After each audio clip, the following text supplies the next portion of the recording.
My stepbrother insisted that I leave the house during my stepfather's burial, believing it was his, until the will revealed otherwise. 38-year-old Jake never imagined I would be getting ready for the burial of my stepfather. Memories sweep back like a tidal wave as I sit here organizing old pictures and planning. Death seems to cause one to consider a lifetime of events, both positive and negative. At 9 years old, my mother Sarah married Richard, my stepfather. The wedding day seems to me like yesterday. Mom looked lovely in her basic white outfit, hope beaming in her eyes for a fresh start.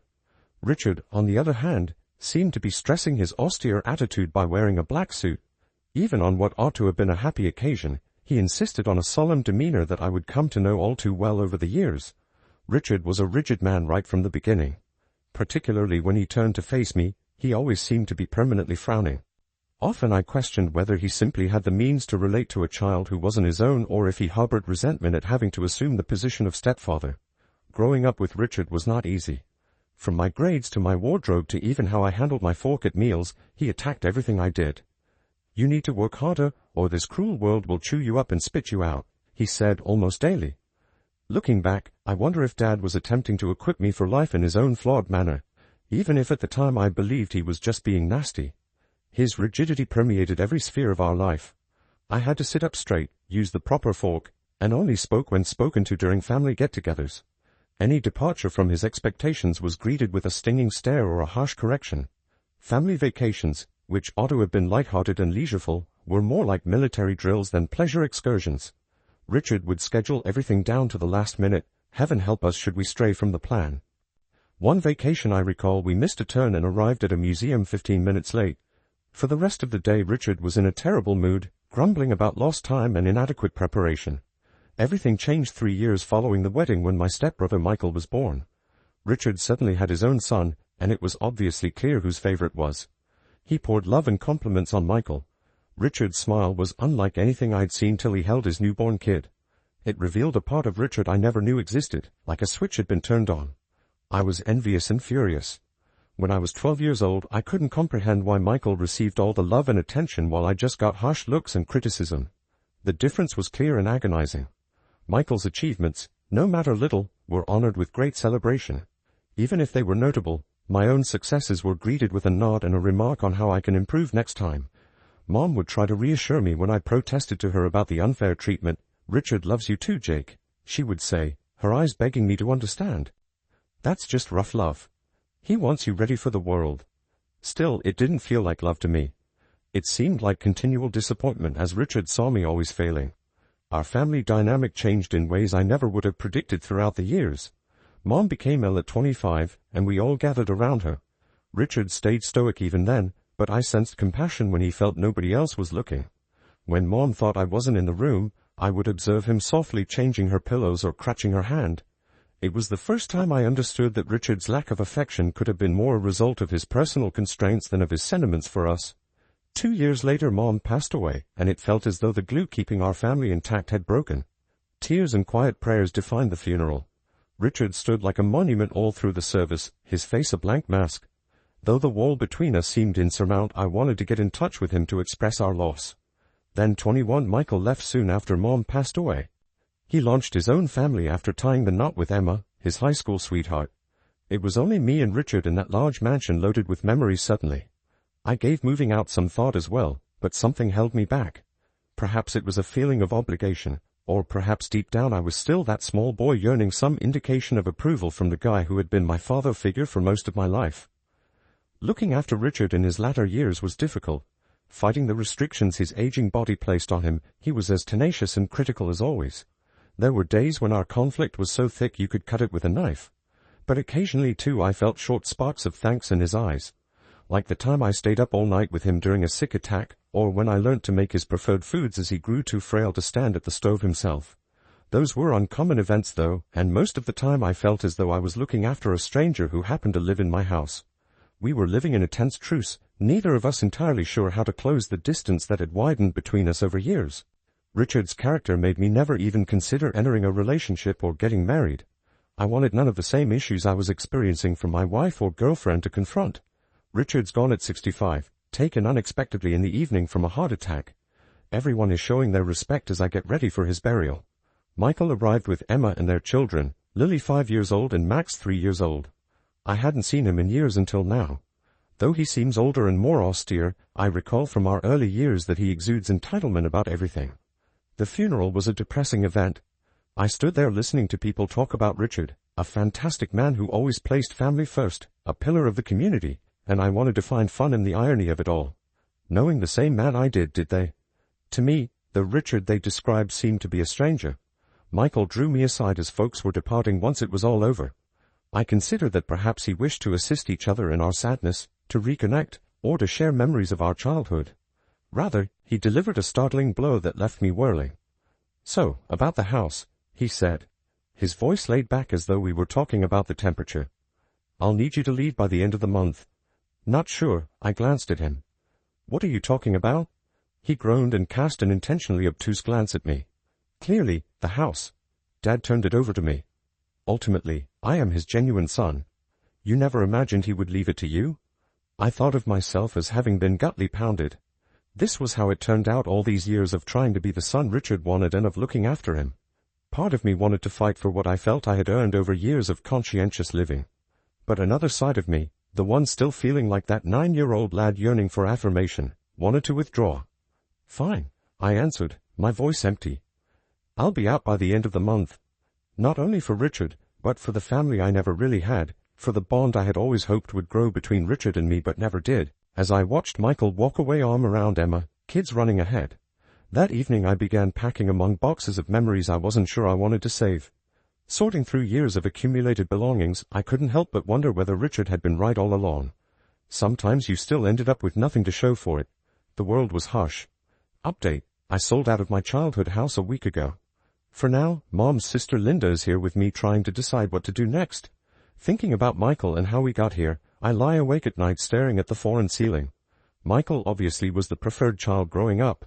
Richard doted on him in a way he never did with me from the time he was born. Birthday celebrations with all his friends invited, new toys just because, pleased smiles when he brought home a good report card, all things I had longed for but never received. I recall one birthday Michael was around 8 years old. Richard hired a whole arcade for his buddies and himself.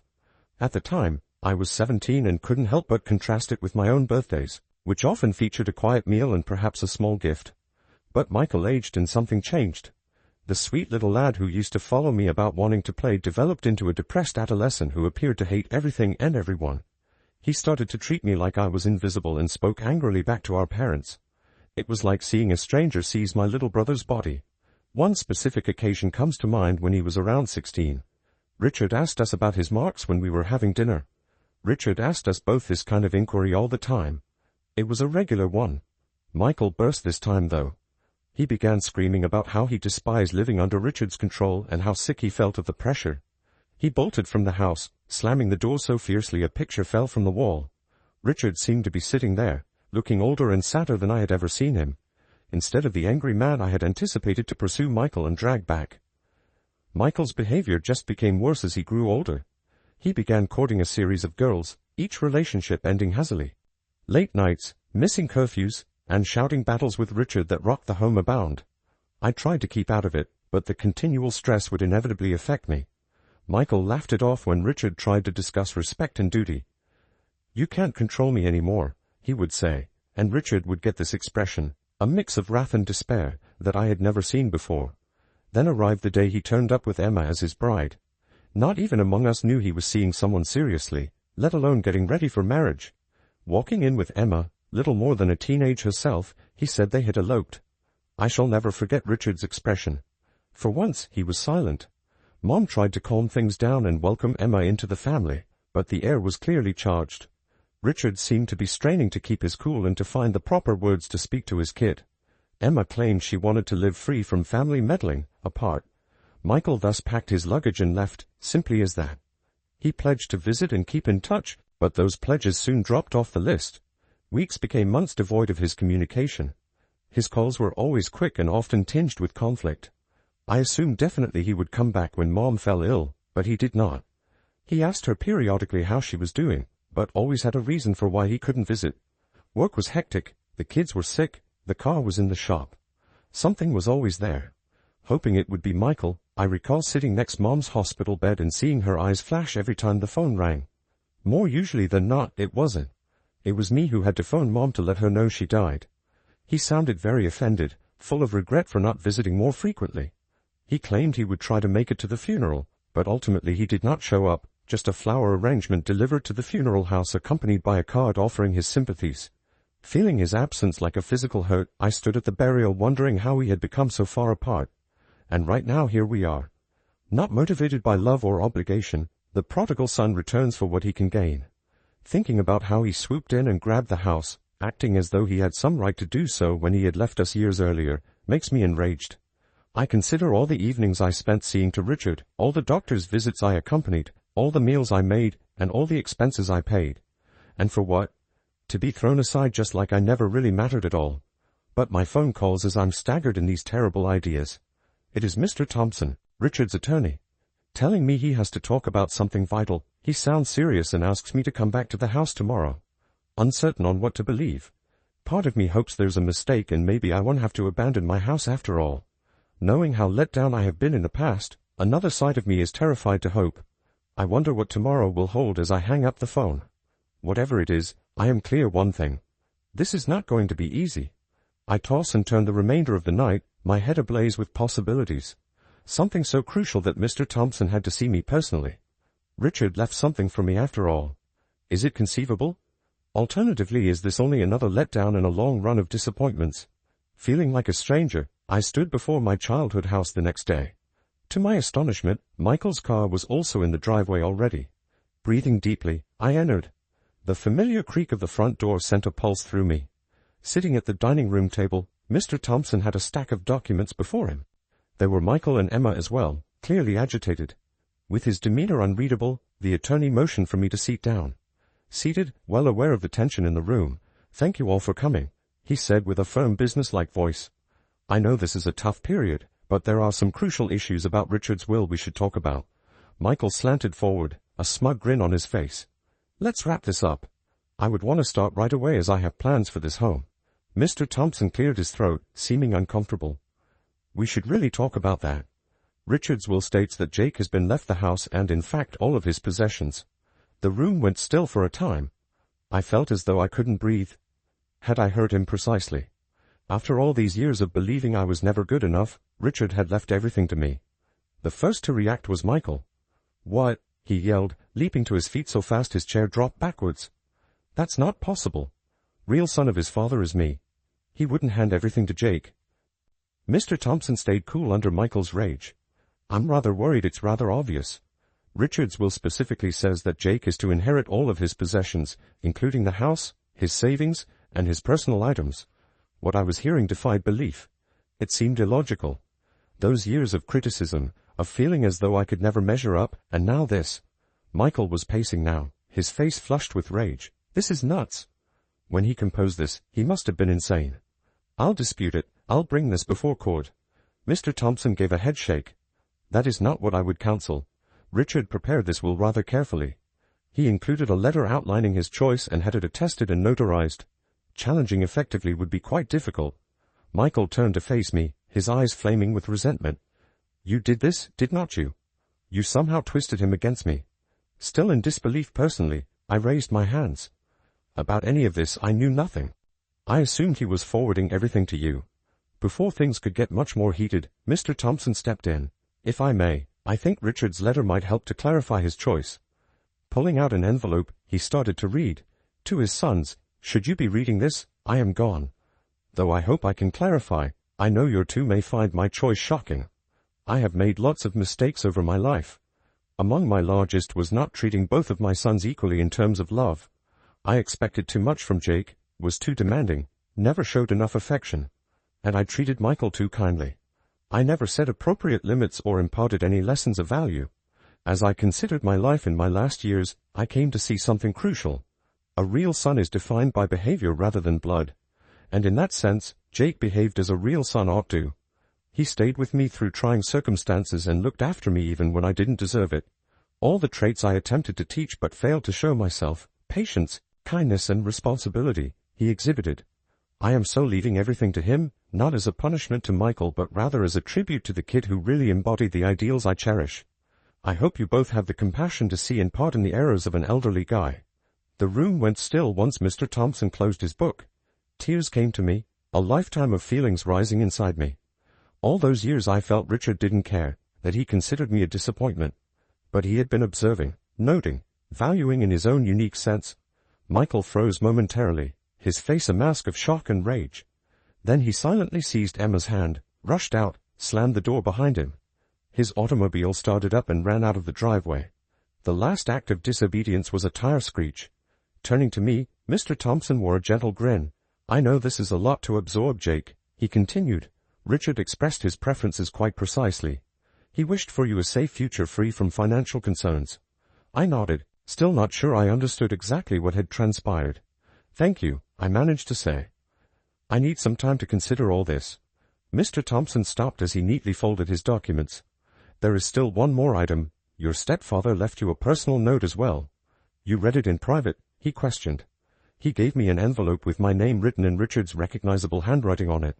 I took it knowing that within our words I had waited a lifetime to hear with shaky hands." I sat by myself in the quiet house flipping the envelope in my hands after Mr. Thompson departed. At last I plucked the will to open it and read. "Jake, dear, though I know I've never been excellent at communicating my emotions, hopefully this letter will help to offset some of my faults. I'm glad of the man you have evolved into. Though I failed as a parent, I had a challenging upbringing and never taught appropriate affectionate behavior. I reasoned that the best way to equip you for life was to be rigorous and challenge you. I regret the suffering I caused you. Now I understand I was mistaken. Particularly in these last several years, your compassion and commitment have shown me what actual strength and integrity look like. You now more than ever reflect the guy I always dreamed you would be. I apologize for not telling you these things when I was living.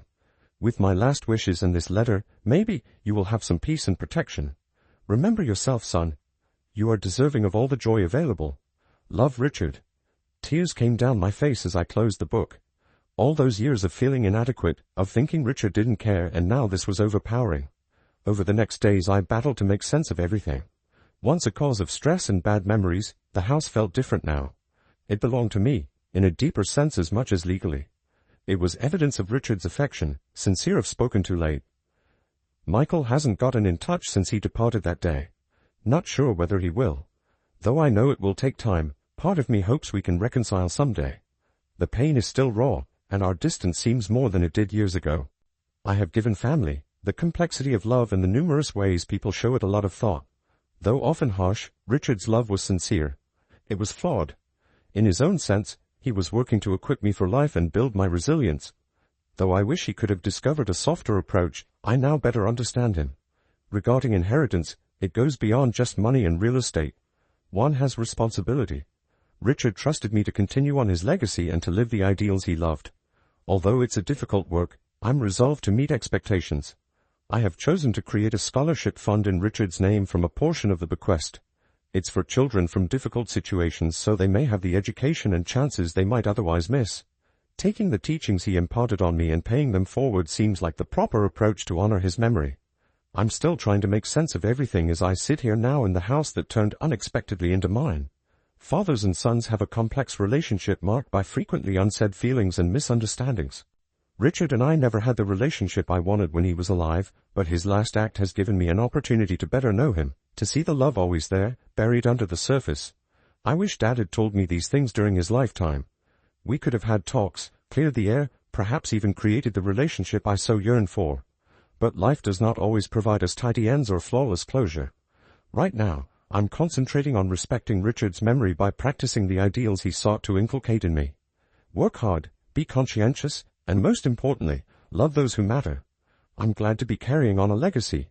Looking ahead, I experience a range of emotions, sadness for what was lost, thankfulness for what I have, and hope for what is to come. Richard's unexpected legacy has given me a fresh perspective of family, love and forgiveness in addition to financial stability. Though I never expected it, this is a new chapter in my life and I am ready to face it bearing with me the lessons of the past and hope for a better future. That might ultimately be the best inheritance of all. Thank you for watching. If you haven't subscribed yet, please do so and hit the notification bell to stay updated with more shocking real-life stories happening around you.